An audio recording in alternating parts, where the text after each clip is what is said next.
민주당 경선의 최대 승부처인 호남 경선을 하루 앞둔 주자들이 오늘 TV 토론에서 맞붙었습니다. 또 어제 두 번째 토론을 했던 국민의힘 주자들은 공약 뺏기기, 배신자, 청약 통장에 대한 발언 등으로 공방을 벌였습니다. 여야의 경선 토론에 관련 내용 김성원 시사평론가와 함께 살펴보도록 하겠습니다. 어서 오십시오. 안녕하세요. 예.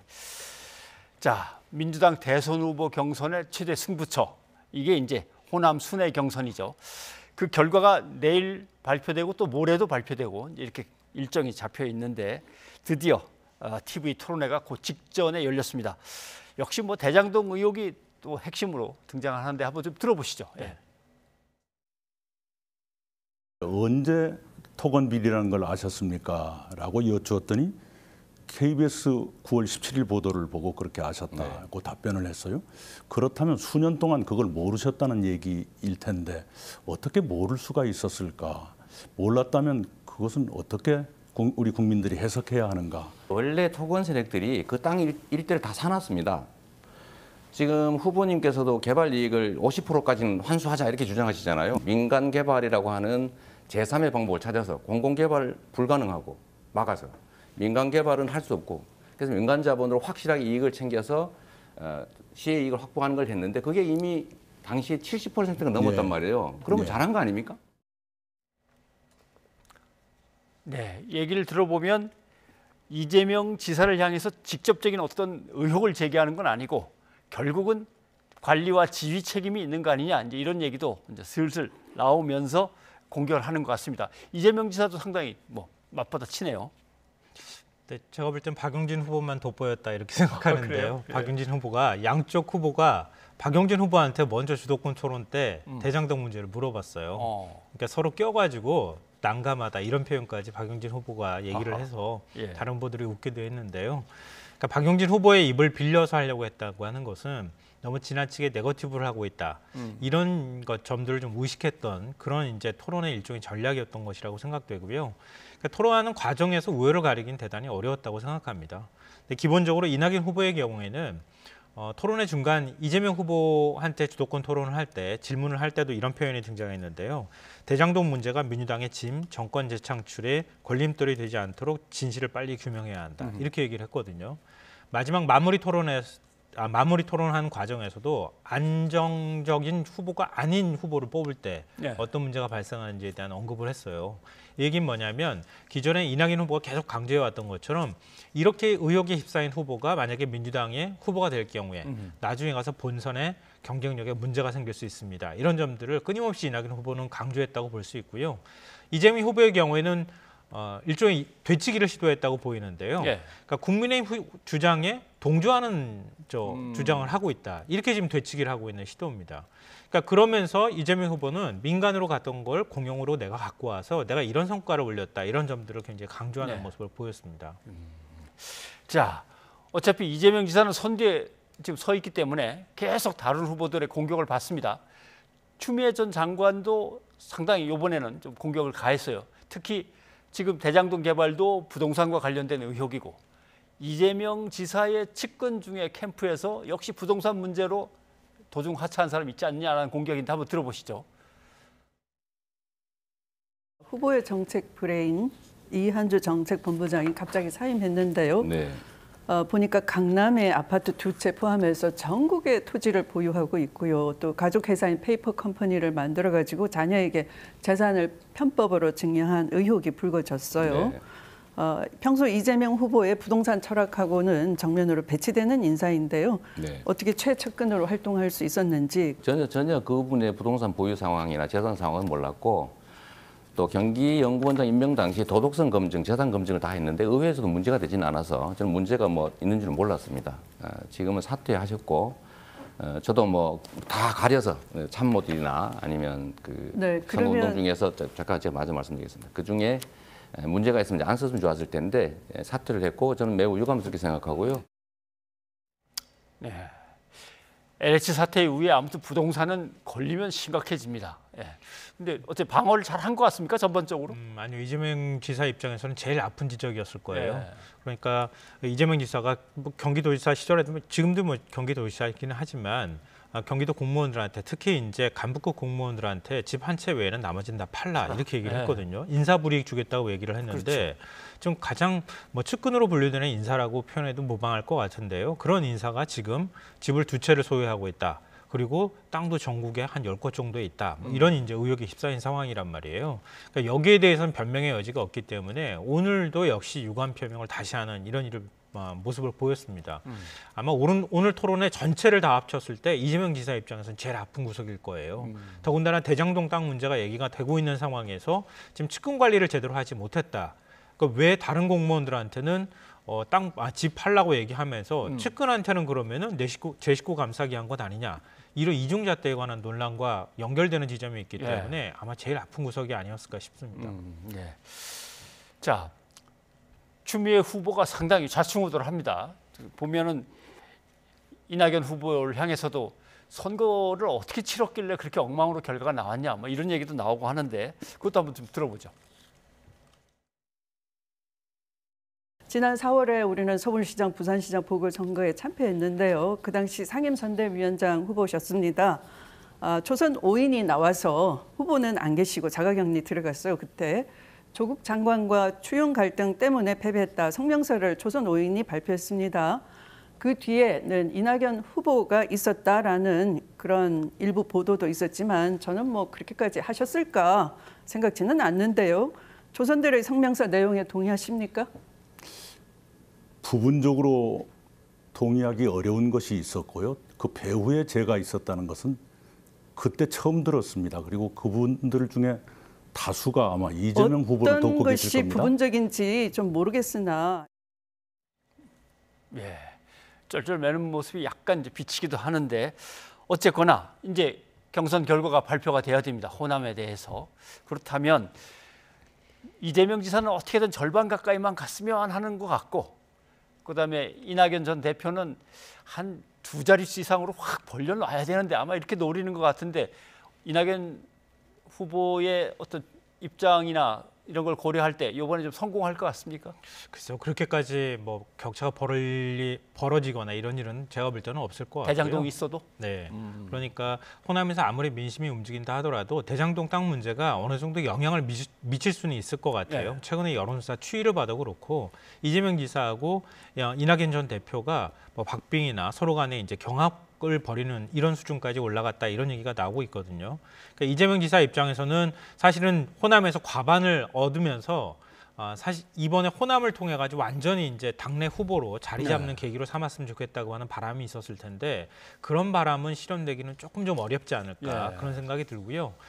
이낙연 뭐 전 대표 입장에서는 계속 지금 추격하는 입장이니까 이번에 호남에서 완전하게 뭐 압승을 거둔다고 하면은 제일 좋은 방법이지만 아마 제가 볼 땐 그렇게 하기 어렵다고 한다면 최소한 추격의 불씨 정도는 살릴 수 있을 만큼의 경합 정도 수준이 나온다고 하면 그러면 뭔가 이후에 어떤 경선까지 기대해 볼 만하다 이렇게 보이는데요. 다만 이제 지금 권리당원 투표율이 나온 걸 보면 투표율이 지나치게 낮습니다. 아하. 지금 40% 간 넘은 수준이거든요. 근데 이걸 양쪽 후보 쪽에서는 좀 다른 방식으로 자신들한테 유리한 방식으로 자꾸 해석하는 것 같아요. 뭐 이재명 지사 쪽에서는 이낙연 캠프 쪽에서 네거티브를 하고 있기 때문에 거기에 실망한 권리당원들이 투표를 안 하는 것이다 이렇게 얘기를 하고 있고 이낙연 캠프 쪽, 이낙연 전 대표 쪽에서는 이재명 지사 화천대유나 아니면은 대장동 땅 문제가 나왔기 때문에 이 지사 지지층이 떨어져 나간 것이다. 그러니까 투표를 포기한 것이다. 이렇게 서로 지금 주장을 하고 있습니다. 근데 제가 볼 때는 양쪽 후보 다 경계를 해야 될 상황이다. 비상이 걸려야 된다. 이렇게 보는데요. 왜냐하면 이제 제일 앞서는 후보잖아요. 그런데 권리당원이 적극적으로 나가서 투표하지 않는다는 거예요. 이 얘기는 뭐냐면 두 후보 다 불안하다고 본다는 거예요. 그러니까 호남 정도의 전략적 투표 성향이 강한 지역에서 내가 정말 이 후보를 만들어야 된다. 호남에서 진짜 후보를 만들어야 그래야 대선까지 가서 이길 수 있다고 하는 그 정도 생각을 해야 적극적으로 나와서 투표를 하는데 두 후보 다 마음에 조금씩 안 드는 거예요. 제가 볼 때는. 그러니까 그런 점에 있어서 차라리 투표를 안 하는 게 낫지 않을까 하는 좀 실망스러운 여론들이 꽤 많이 깔려 있을 가능성이 있다. 뭐 아니면은 정반대의 경우가 있을 수 있죠. 어차피 1등 후보가 되는 거니까 내가 투표 안 해도 되겠지. 이렇게 뭐 생각할 가능성도 있기는 하지만 그럴 가능성은 없어 보여요. 그러니까 양쪽 후보 다 지금 뭔가 선거 캠페인을 잘못하고 있다라고 하는 걸 호남이 경고하고 있다 이렇게 해석하는 게 맞지 않을까 생각합니다. 지금 호남은 민주당으로 치면 권리당원의 한 3분의 1쯤이 여기에 모여 있기 때문에 네. 상당히 많은 숫자인데 KBC 광주방송 여론조사한 걸 보면 민주당 지지층에서 이재명 지사가 앞서는 것 같은데 선거 인단 참여하는 사람들에 대한 어떤 투표에서는 확실히 이낙연 또 후보가 앞서고 어떻게 될지 모르는 상황인데 거기에 지금 말씀하신 대로 갑자기 투표 참여율이 뚝 떨어져 있으니까 이걸 어떻게 받아들여야 하는데 양쪽 다 경계해야 될 문제다. 네, 그럼 겸허하게 나중에 받아들여야 가서 만약에 대선 후보로 두 후보 중에 한 명이 결정된다 하더라도 그럼 호남의 마음을 어떻게 얻을 것인가 이런 숙제가 또다시 남게 되잖아요. 그럴 때 호남의 마음을 제대로 얻지 못하면 대선에서 패배하는 겁니다. 민주당 후보 입장에서는. 자, 국민의힘으로 가보죠. 2차 토론회인데 1차 토론회보다는 훨씬 좀 날카롭게 주고받는 것 같습니다. 윤석열의 딜레마였다 이렇게 전 정리하고 그래요? 싶은데요. 윤석열 후보 입장에서는 TV 토론 과정에서 아무래도 과거에 이제 정치인은 아니었기 때문에 예. 뭔가 약점이 노출될 것이다 이런 이제 그 전망들이 굉장히 많았잖아요. 근데 토론을 거듭할수록 굉장히 자신감 있는 모습들이 자꾸 나온다는 거예요.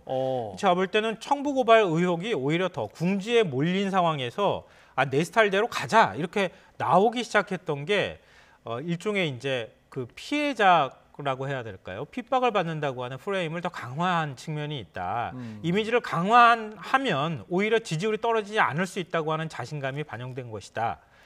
그런 점에서는 이미지상으로 봤을 때는 토론회에서 뭐 잘했다 이런 평가가 나올 수도 있겠다라는 생각이 드는데요. 다만 지나치게 자신감 있는 모습을 보였을 때 실수한다. 과거에도 뭐 주 120시간 발언부터 후쿠시마 원전 방사능 발언 그리고 대학에 가가지고 학생들하고 얘기했을 때 그때 손발 노동과 관련돼 있는 발언 여러 가지 발언들의 어떤 전형적인 패턴을 보면요.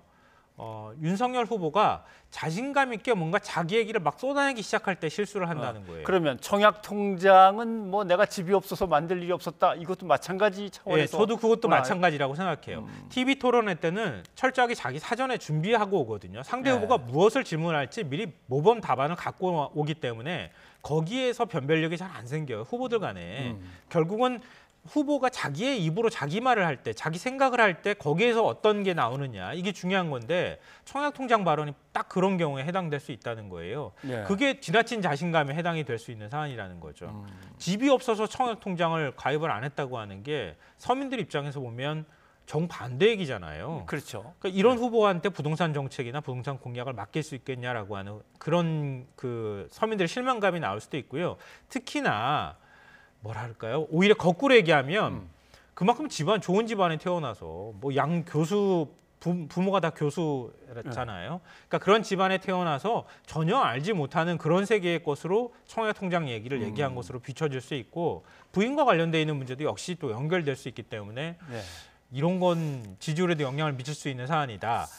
설마 그렇게까지 완전히 모르고 청약통장에 대한 얘기를 갖다 했지는 않았겠지라고 생각할 수는 있죠. 청약통장을 모르는 사람은 없겠죠. 근데 다만 이제 버스비 모르는 사람이 있고 지하철 그 요금 모르는 사람이 있고 옥탑방 모르는 사람이 있잖아요. 그거랑 똑같아요. 다 알지만 그걸 구체적으로 어떻게 아느냐가 중요한 거거든요. 버스비 얼마입니까? 이렇게 물어봤을 때 버스비는 알지만 요금을 모르면은 국민들한테 굉장히 실망스럽다는 얘기가 나오거든요. 그렇습니다. 그러니까 그런 부분들하고 이번 토론회에서 특히 유승민 후보가 공약 베끼기 논란 제기했잖아요. 저는 그런 측면에서 볼 때는 20, 30대에서는 표절 문제나 베끼기 이런 거에 굉장히 민감하거든요. 알겠습니다. 윤 후보가 상당히 손해를 본 토론회였을 것이다라고 생각합니다. 말 실수일 거라고 생각을 하는데 그런데 실수가 계속되면은 결국 국민들은 뭔가 제대로 모르는 사람이구나 하고 이미지는 굳어지니까 그것도 조심은 해야겠죠. 근데 그 토론회 장면에서 계속 종이를 뒤적거렸거든요. 상대편 후보한테 이렇게 질문하면서 이 대선 후보가 토론회 때 제일 하지 말아야 할 금기 행동을 너무 자연스럽게 했다는 거예요. 그러니까 정책을 잘 모른다고 하는 뭔가 어설프거나 부족한 후보라고 하는 이미지가 만들어진다는 거죠. 아들 문제로 계속 곤욕을 치르고 있는 장제원 의원 얘기인데 본인이 이래갖고선 제가 어떻게 후보의 측근으로서 이 전체 상황을 갖다가 통제하겠습니까? 내려놓겠습니다 하는데 끝까지 끌어안은 거에 대해서 의리라고 사람들이 생각을 할지, 야 저거는 너무 측근 감싸주는 거 아니야? 이렇게 생각을 할지, 이게 자충수가 될까요?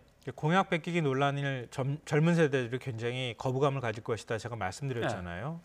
장제원 의원 아들 문제도 똑같을 거라고 생각해요. 그렇죠. 그러니까 젊은 세대들이 지금 윤 전 총장을 지지하지 않는다고 하는 여론조사 결과가 많이 나오잖아요. 예. 지지하지 않는다기보다는 지지율이 떨어지는 거죠. 상대적으로 다른 후보에 비해서.